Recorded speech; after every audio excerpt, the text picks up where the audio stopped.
Finally ready to start yanking this engine out of this 2010 Charger. The Hemi engine, got the hood off.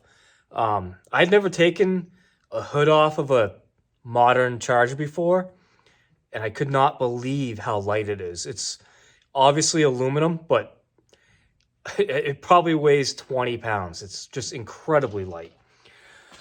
So the first step is going to be disconnect the battery in the trunk and start tearing this apart. One thing real quick, if you like this content, please consider subscribing. I'd like to see this channel grow. I'm trying to record a lot of interesting stuff I do and show you guys how I build some cars or put them together. And if you guys like watching that stuff, give me a subscribe and keep watching. So just going to disconnect the battery in the trunk, like I said. I'm going to vacuum up some acorns and stuff in here real quick. Just kind of clean it up. Going to be popping off this whole section first. I'm going to try to take the whole engine out complete. I will be putting in new valve cover gaskets and intake manifold gaskets and maybe the 6.4 intake. I don't know yet. Haven't decided. I'll be pulling it with the manifolds still on the engine, so I'll only have the collectors to disconnect. So it's not going to be that bad. One thing I'm super excited about trying out is this 3/8 drive little stubby impact from Milwaukee. My wife got me that for Christmas, and I'm really excited to try that out. I think it's going to make life a whole lot easier. So let's start ripping and tearing and getting this thing apart. I've got everything on the top of the engine all pretty much done, basically ready to come out. It's not a lot, it's pretty easy. The 2010 still has a hydraulic power steering, so it's a power steering pump. The 2011 and up do not have that. You would just have like an idler pulley bolted right here. The alternator's out, and radiator hoses are disconnected. Radiator fans are out. All the wiring is disconnected and pulled back. All that's left up top is there's 4 bell housing bolts that you can get to on the top, and that's it. Motor mounts are different on the 2010 versus 2011. I don't know if you can really see down in on that side. Can on this side. So on the 2011, there's just a bolt or on the top you can just pop out. Camera doesn't want to focus. And that's not the case on the 2010.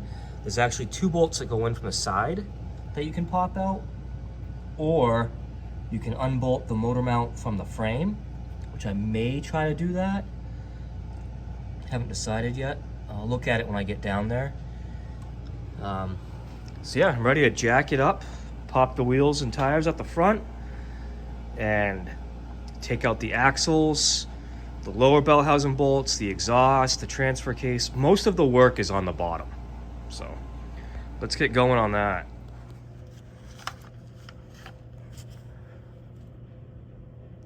And I continue to love this thing. Let's see if we can get a good shot. This is the front diff. It's just so nice. Well, it's out. There's where the engine used to be. And there it is. So it wasn't all that bad. Like, you know, I just did one. I just did the 2011. A couple things. So for one, I was able to take it out with the motor mounts still attached. So just one nut on each side. Super easy to do it that way. This side of the all-wheel drive system where the shaft goes through the transmission is a pain. And I had to kind of jockey the engine around a little bit. And there's a plastic actuator on here that I had to undo in order to get it off. On the 2011, I took it apart even further, but didn't need to do that. Probably could get it off with the plastic actuator thingy still on there, but it was giving me a pain of a time, so I just took it apart. This one I did not support the transmission. I should have. That has fallen down. I may be taking the transmission as well. I haven't decided that. This car I'm just going to list for parts for whatever people might want. There's a whole bunch of like interior, good leather interior, some fenders, doors, a bunch of good stuff. The whole nose is good. So now I've got to clean this all up really good. I've got a couple cans of brake clean. I'm just going to hose it all down, take the air to it, and then I've got new intake manifold gaskets and new valve cover gaskets, and I'll put those on. I don't think it really needs the valve covers. I think they're pretty good, but having it out to this point, it makes sense to just go ahead and do that. The intake, I feel like, is leaking.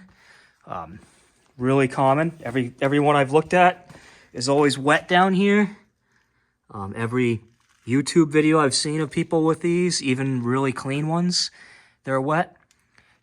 Could be people maybe even missing the oil filler and getting oil everywhere, but I don't think so. I think the intake manifold gaskets leak, so we'll fix that. I got brand new axles for the front, left and right, and that's about it. You know, I think it's getting a little bit late today. It's about 5:30 in the afternoon, not too late, but I gotta cook dinner, and then probably I got some more Christmas stuff to finish up with some family tomorrow, and so hopefully tomorrow night I can get going on this. Today is Friday, December 30th. Tomorrow's New Year's Eve, maybe New Year's Day. I'll be able to throw this all back together in the 2011, have it running. Another thing I want to point out real quick is the front diff on this one. It didn't want to come off. I think there's a pin that was seized up, and I was prying it and everything, and I just could not get it to come off. 99% sure I didn't miss a bolt or anything. I couldn't find one that I'd missed. But I was surprised that with the way I took it off with the motor mounts still connected, you don't have to take the front diff off. So that saves a ton of time if you want to do it that way. I may assemble the other one the same way. I might put the front diff back on first. I haven't decided yet.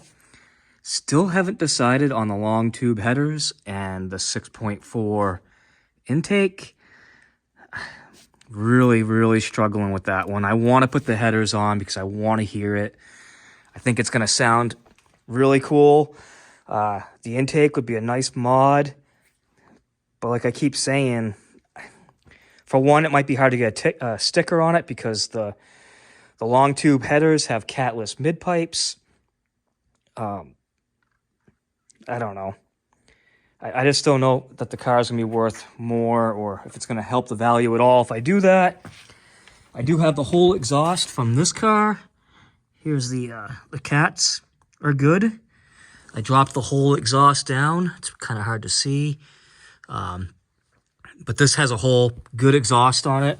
If I want, I could probably swap the whole thing over. And haven't really decided yet. Originally, I was going to just use the mid pipes with the cats and not even take these manifolds off. And I still may do that. But we will see.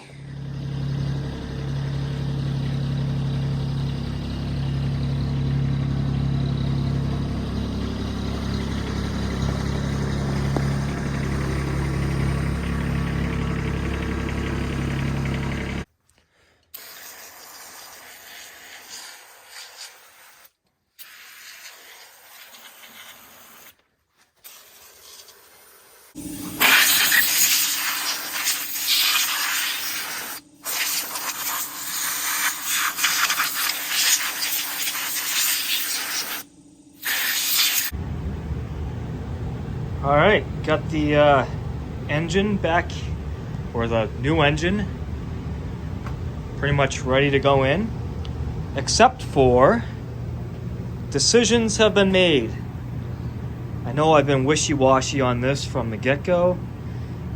decided I'm gonna use the 6.4 intake, and I'm also going to use the long tube headers. The long tube headers is a decision I already know I'm going to regret, because these manifolds didn't leak. I could so easily just drop this in, put the exhaust or at least the mid pipes from the other car in here, and be done with it and no trouble. But I know I'm gonna regret it. I want to hear the long tubes in here. I want to know what it's gonna sound like, all that. And you know, I'm doing all this work. Even if I plan on selling the car, I gotta have some fun, right? So that's what I'm gonna do. I'm gonna have some fun. I'm gonna put the intake on. I'm gonna put the headers on. I'm gonna switch the motor mounts because they're totally different from the 2010 to the 11. And we'll start dropping it in. The reason I'm gonna regret this decision is I know I'm gonna break bolts on the exhaust manifolds. It's going to happen. Oh, I still have to get this differential off. It's stuck on just one pin. One of the alignment pins just stuck on. That doesn't seem to want to come off. But yeah, I'm sure I'll break bolts, and then I'm gonna have to figure out how to get them out of the head, because I'm sure I'll break them off with them still in the head, and it will be all kinds of fun that I didn't need to do. But I will have a lot more fun in the end. Let's get started.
Well, I know you just saw that. To my utter shock and amazement, every single manifold bolt came out on the driver's side, and I broke only one on the passenger side. Let me show you that. So I could not believe every one of these came out. Super awesome. And I had just one on this side that broke. This one right here. Every other one, they all came out, which is awesome, awesome, awesome. That tells me this car wanted the headers on it, and so it's gonna get them. I really thought I'd break at least half the bolts, so I'm super excited about that. So now I am going to, I might try to drill out that one. The other way, let me grab the light.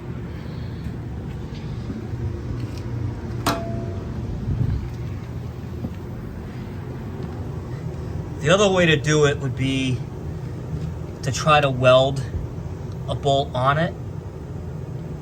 But I think I can probably drill that and use an easy out on it. Then the other thing is I got the valve cover gaskets, which they didn't leak at all. And it was like $45 for the gasket set. I don't know if it's foolish to not change them, but I mean, if they don't leak, then why change them?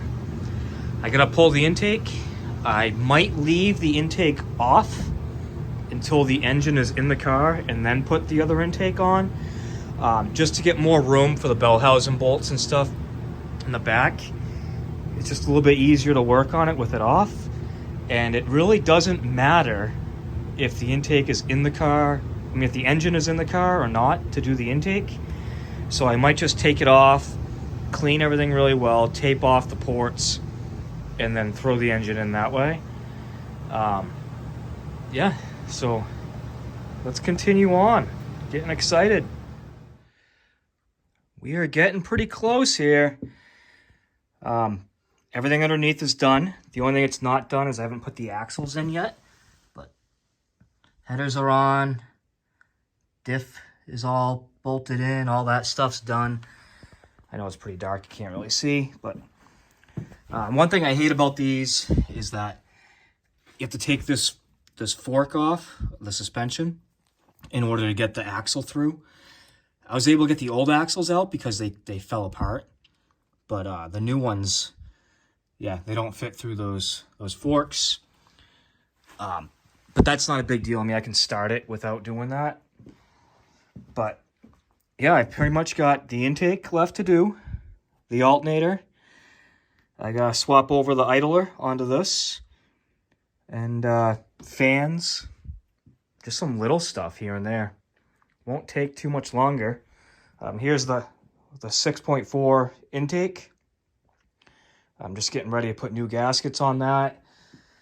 And then I've got to take and swap over the 5.7 fuel rails and injectors. Clean them up because they just look scrungy. The 6.4 intake's so nice and clean. And unfortunately, the fuel rails are really clean too and not corroded or anything. I'm not sure if maybe I can use the fuel rails and just swap the injectors. I'll have to have a look at that and see. I don't really see why I wouldn't be able to, unless there's something different about them, but yeah, so getting there. All right, I am ready to push the button and see what happens. Everything's all set up, ready to go. I haven't put the front bumper on, and I haven't put the front axles in. That's it. But I have noticed a few things that I should point out for anybody that wants to put a 2010 engine in a 2011 to 14 or maybe higher Charger. One thing is that the alternator is different. The ears on it are a different length on the 2010. I could have just used the one from the 2011 and it would have been fine, but the one on that came on this car was seized up, and turning it was like, it didn't really want to come into it. The one issue with that is that there's a stay bar on the back bottom bolt that goes to the motor mount, and that bar won't touch because it's a big difference in how much longer these shoulders are. And so I just bolted it on there, but it's not connected to the alternator, but it is connected to the motor mount. The motor mounts are also different. They're just completely different. And so I had to use the motor mounts from the 2011. The uppers and lowers, the brackets are different, and the mounts themselves are different. The other thing that I just discovered that is a real bummer is that the timing cover seems to be different. I didn't expect it to be, and everything looked to be about the same until I went to put the belt on and noticed. Do you see? It's probably hard to see on camera. But remember I said before that the 2011 has electric power steering, where the 2010 has a pump right here. Well, the belt doesn't line up perfect. It's off like a good 3/8 of an inch probably. This sticks out too far, and so does the AC compressor. And I don't know if I can just change the pulley from the other AC compressor. Maybe it sits on different. or if the whole compressor is different, because this is the timing case cover from the 2010. And the only other difference is I got to see if I can get either a shorter standoff here, idler, or I don't know. Worst case scenario is I have to actually take all this apart and take the whole timing cover off and take the one that's from my 2011 engine and swap them. So yeah, I'm not looking forward to that if that's what I have to do. So I'm ready to hit the button. I just did a fresh oil change. It's got some coolant in it. It will suck up a lot more as soon as it starts. I'll probably start it and shut it right back off if it starts. There's some unknowns. Like I said, this had a 6.4 engine in it. It had a 6.4 tune in it at some point. But the guy I bought it from said that he swapped it back to the 5.7 tune before selling the car. I don't know. That's kind of... There's no way of knowing that for sure, except for just flashing a new tune back on there, which I'm not currently set up to do. So I'm just going to hope. I said earlier, I think I said earlier, that there were different reluctor wheels on the crankshaft for the crank sensor. I'm hoping it's the same from 2010 to 2011. I was pretty confident it would be, and I got a little bit nervous when I started seeing some differences, like the timing cover potentially being different, the alternator being different. Just slight differences just make me nervous. Maybe there's more to it than that. Yeah, so I think I'm gonna hit the button and see what happens. I just connected the battery. It's not even tight. It's just there. Just got the connector on it. Like I said, the front axles are not in.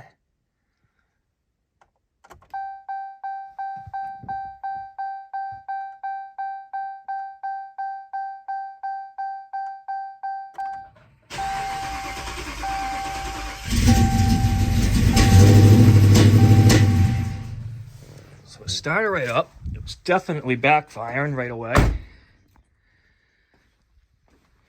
But I want to make sure there's no major leaks before I let it run a little bit longer. I don't know about backfiring, but it was definitely popping.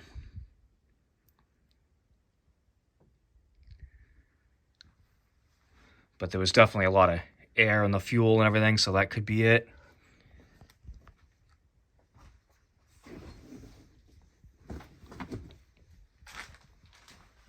My garage is a complete disaster. There's a lot of cleaning up to do. I don't see anything leaking real bad. I also know that at least one of these collectors is going to leak really bad, if not both of them. They need new gaskets. They take a donut gasket, and it wasn't something that the parts stores around here had in stock. Or at least it didn't look like it. I have to actually go to one and see if I can talk to somebody and get one. But everything looks okay. I shut it off. It didn't shut itself off. Let's start it again.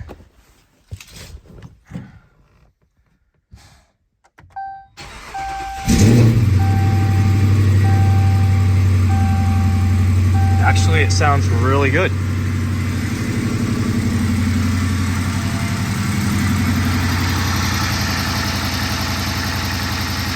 Very, very good.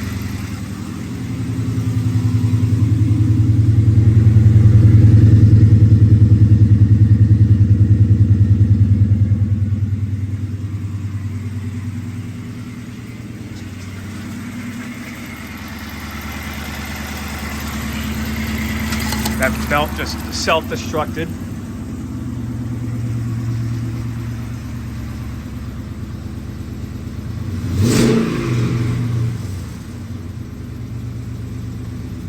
Cool.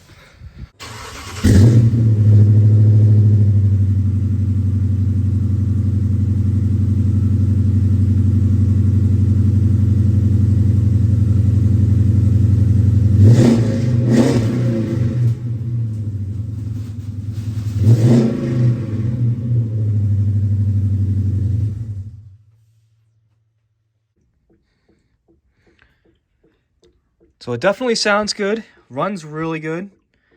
I haven't had it running very long, but everything seems great. My belt finally did completely self-destruct. It did not hold up. Didn't think it would, but I was hoping to get some coolant just running through it real quick. And then I don't know.